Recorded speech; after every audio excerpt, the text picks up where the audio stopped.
Hi, my name is Jamie Schmatzer. I'm an instructor for the Old World Alliance, and today I would like to talk about tincture ratios, why they're important. Let me start off by giving you a definition of what a tincture is. I'll do that in just a moment.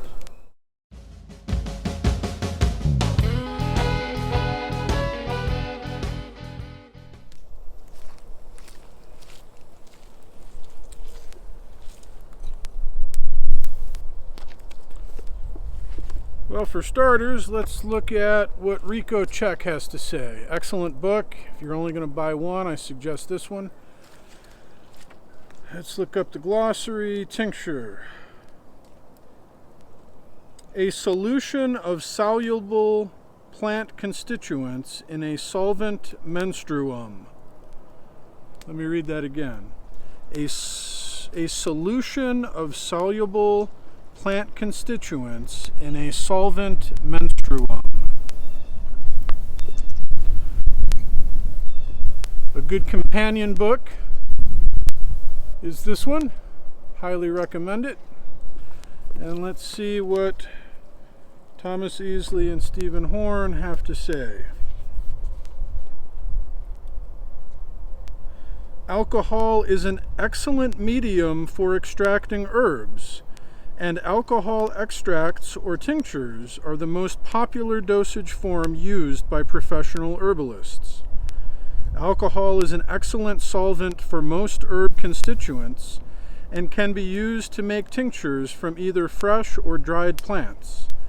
Alcohol preparations have the longest shelf life of any herbal extract, so they can be stored for years, in most cases, without losing potency. So let me start with that as a brief introduction. I'm going to explain that in layman's terms in just a moment.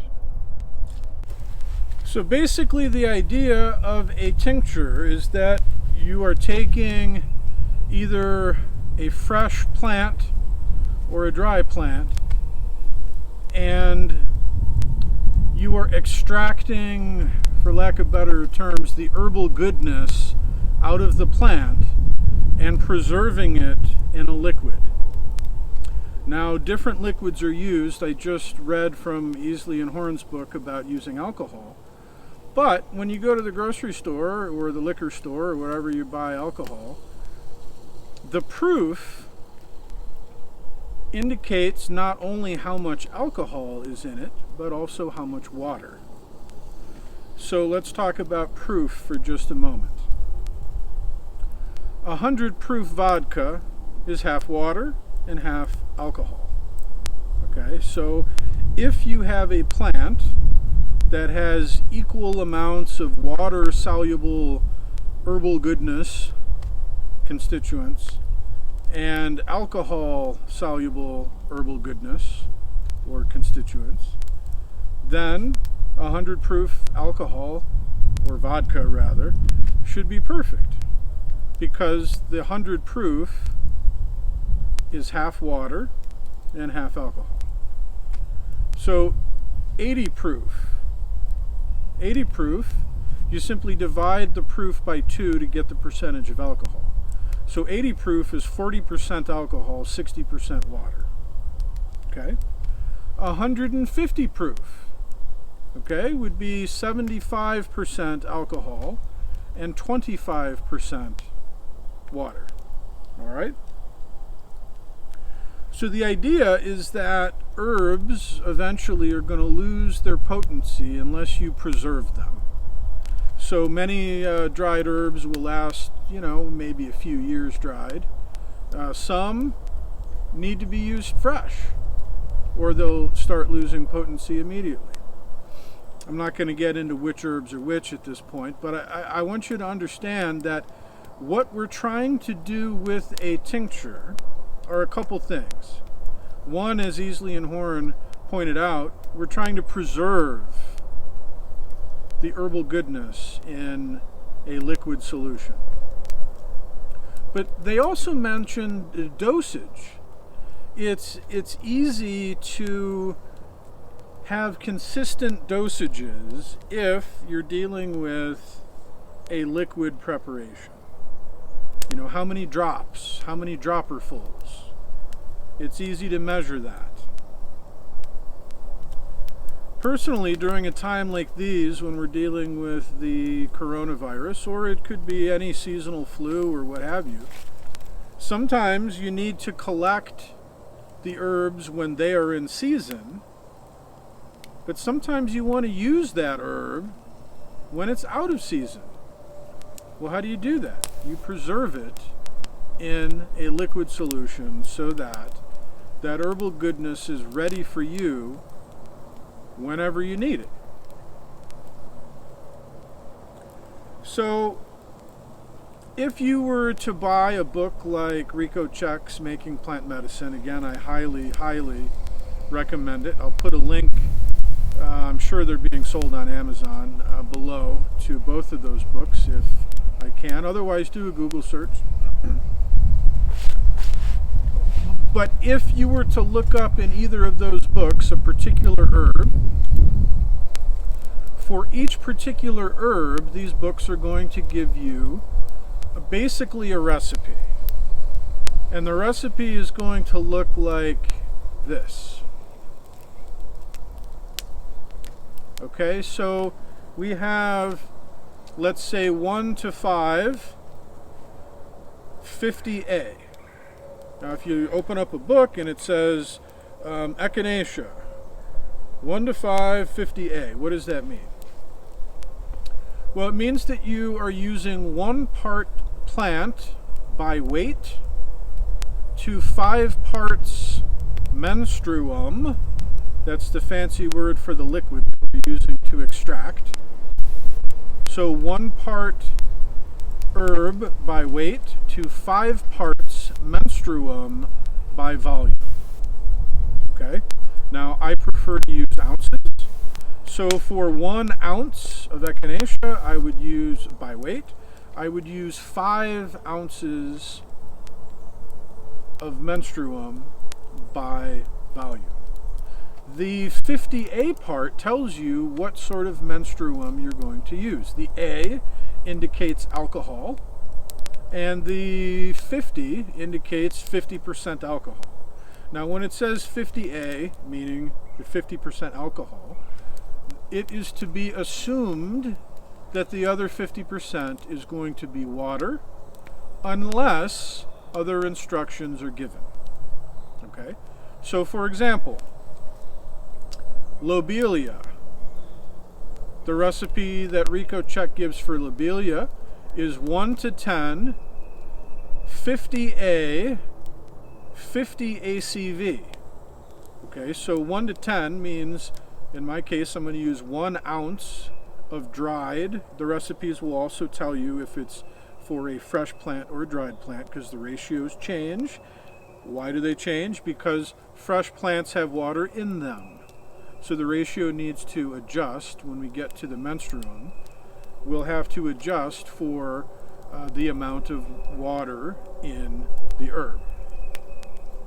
Back to lobelia. Lobelia is a 1 to 10.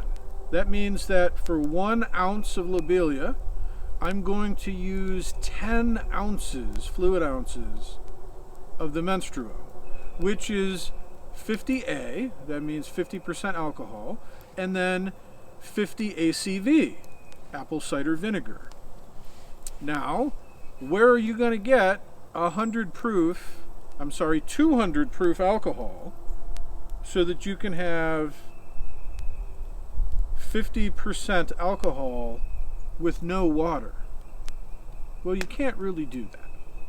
If you buy Everclear, which is 190 proof, that's 95% water, good enough for rock and roll. Generally, herbalists will look at 190 proof Everclear as basically being 200 proof.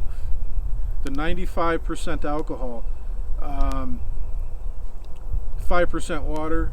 But when we write the formula, 1 to 10, we're not going to do 45% alcohol, 5% water, 50% alcohol, apple cider vinegar.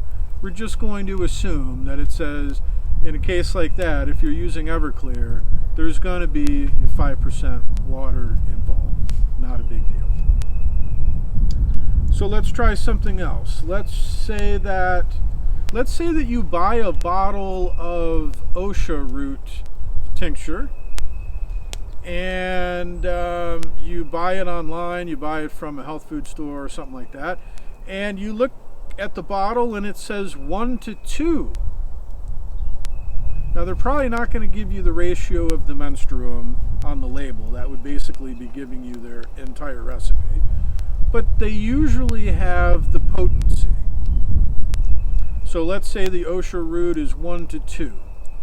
Well, that means for every 1 ounce by weight of OSHA root, they're using 2 fluid ounces of whatever menstruum they use, which would be included in the ingredients, but not necessarily the percentage that they use. Okay, so at this point, you should be able to understand what a tincture recipe looks like. I need to tend to this fire, so I'll be right back.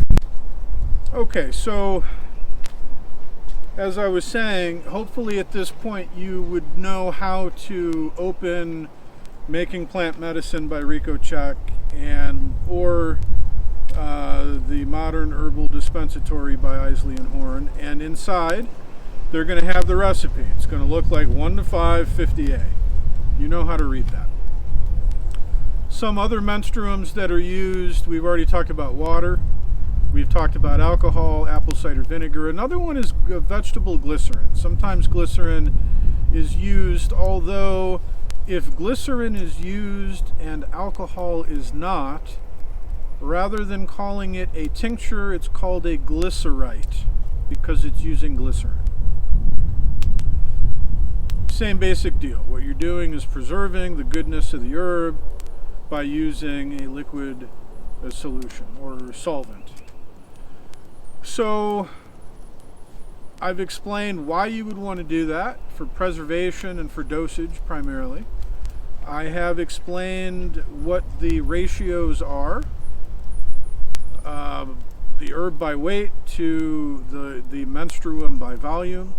I've explained a little bit about how to determine what solvent you use, but I want to talk a little bit more about that. Some herbs are water soluble but have very little alcohol soluble constituents. Other herbs or plant materials such as myrrh, for example, myrrh gum resin. Myrrh it's a resin. It's not water soluble. It is alcohol soluble. So in a case like that, I would use 190 proof Everclear because the water is not really doing anything except preventing the alcohol from evaporating. A little bit of water in there, that's basically what that's for, is so that the alcohol doesn't just evaporate away. So if I were making a tincture of myrrh gum resin, I'm not sure offhand what the ratio of resin to menstruum would be, but I would use an incredibly high 190 proof, 95% alcohol Everclear, because the water is not going to do you any good. It's not extracting anything. So this also explains why if you're making a tea or an herbal infusion or even a decoction, that is 100% water, right? I mean, you can use a ratio of herb to water, but it's only extracting whatever is water soluble. It's not extracting, if for example you are extracting echinacea or elderberries, and elderberry syrup isn't using any alcohol at all. So it's only extracting what is water soluble. So in that case, a tincture is also in a sense more potent because in the case of elderberries or echinacea, it's extracting both the water and the alcohol soluble constituents, whereas a tea, an infusion, and a decoction are only extracting what is water soluble. Okay? So hopefully at this point you understand, and by the way, a tea you might be able to refrigerate for a few days and preserve it that way. You could preserve a tea in your freezer, but it's going to be taking up refrigerator space, it's going to be taking up freezer space. A tincture you can hide in any old cabinet. It's not requiring refrigeration whatsoever. Now, one way that you can, I'm getting a little off subject, a little bit, but it's relevant. One way that you can preserve a water extract, other than refrigerating it for a few days or freezing it, is to add sugar to it, or honey. In which case, now we're dealing with a syrup. So elderberry syrup I can keep in my refrigerator for months, because not only is it being preserved by the cold temperature of the refrigerator, it's also being preserved by the sugar content. And I also keep elderberry syrup in my freezer for a long term. So I've got about a 16 ounce, I'll be honest with you, it's an old Gentleman Jack bottle. And I take a quart jar of elderberry syrup that I keep in the freezer. And whenever that Gentleman Jack bottle runs dry, I'll fill it from the freezer with elderberry syrup, and then I'll put the Gentleman Jack bottle in my refrigerator. And it'll last as long as I need it. If I take it every day during a time like this anyway, I'm going to be taking it every day during cold and flu season. I might take it every day or every other day. Might take it more if I actually get sick. And then I still have elderberry syrup frozen in the freezer. However, you could just have a little tincture bottle with elderberry tincture in it. That's going to have the alcohol-soluble constituents in it too. And you could put it in your pocket, in your purse, in your haversack, in your briefcase, wherever, and it's going to be preserved for years and have the alcohol-soluble constituents. So hopefully you understand a little bit of why tinctures are important, what the ratios are. Now, that brings up, well, how do you know what the ratios are? Well, what I do is I consult the oracle. By oracle, I mean I go to the books. I have multiple books. Each book, they usually have a slightly different recipe as far as what the ratios are, what the menstruum is. But usually they're going to be pretty close, and that gives you a real good idea of what you should be wanting.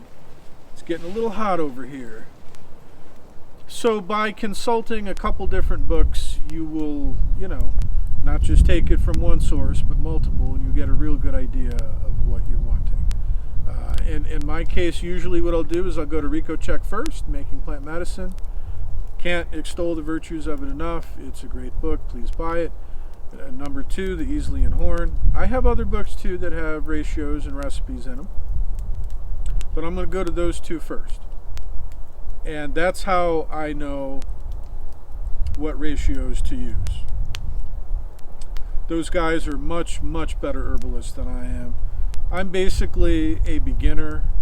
I mean, I've got experience, I've done reading, I've made a lot of stuff, and I am competent enough to get people started on their own path, which is why I encourage you to buy more books and read and do stuff, make stuff.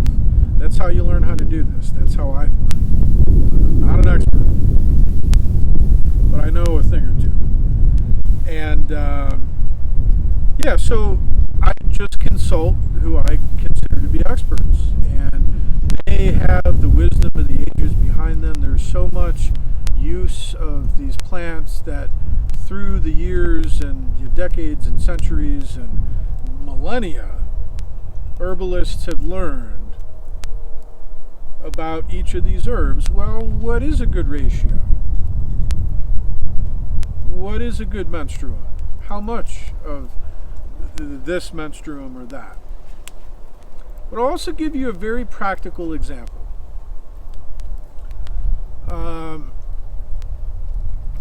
The other day I did a video for the Old World Alliance website. It's a subscription website. It costs like $10 a month. And you have access to all kind of different videos. we started putting up videos on December 1st, so month by month there's only going to be more videos, and they're not just by me. There are videos on trapping and reloading ammo, knife sharpening, pottery, all kind of stuff. It's all woodsy, sort of. We're trying to keep the old ways alive. But anyway, the other day I made a video on making Osha root tincture for the Old World Alliance website. And I dumped an ounce of Osha root into a pint mason jar. And right away I saw that there's no way I was going to be able to cover the ounce of root with 5 ounces of 100 proof vodka without minimizing or reducing the volume of the herb. The root had sticks that were too, well, I mean roots, you like sticks, that wouldn't even fit in the mason jar. And even if I broke them into pieces, they were still taking up too much volume. Well, I put it in a blender thing, one of those ninjas or magic bullets or, you know, a lot of different, another thing, herbalists, one thing you might want to do is get a dedicated coffee grinder that the only thing you use it for is herbs. If you use coffee, it's gonna coffeeify. There's gonna be, you know, coffee smell and flavor. What, you don't want to do that. Have a coffee grinder specifically for herbs, or use the magic bullet or whatever grinder. I ground it up into a powder. Well, grinding it up into a powder not only increases the surface area, which is going to give me a better maceration. That's where it's, you know, soaking and the extraction is happening, increasing the surface, but it also decreased the volume. So now all of a sudden I could cover that 1 ounce of Osha root with 5 ounces of 100 proof vodka. So sometimes the reason for the ratio is just a practical matter. For example, are you trying to cover an ounce of rocks or an ounce of feathers, right? What's the old thing? Which weighs more? 10 pounds of bricks or 10 pounds of feathers? Well, obviously 10 pounds is 10 pounds. It doesn't matter. But in our case, the volume does. 10 pounds of feathers is going to take up a whole lot more space than 10 pounds of bricks. So that is one of the reasons why the ratio really does matter. Is it a berry? Is it a root? Is it a resin? Is it a flower or a leaf or a stem? The type of plant matter that you're using sometimes determines how much you can realistically put in a jar and extract at an efficient ratio. So, I think I've gone into that enough for today. I'm just going to leave it at that. I'm going to turn the camera to my fire so that you can take a look at that. And as always, remember that what you put on or in your body is your responsibility. Thanks for watching.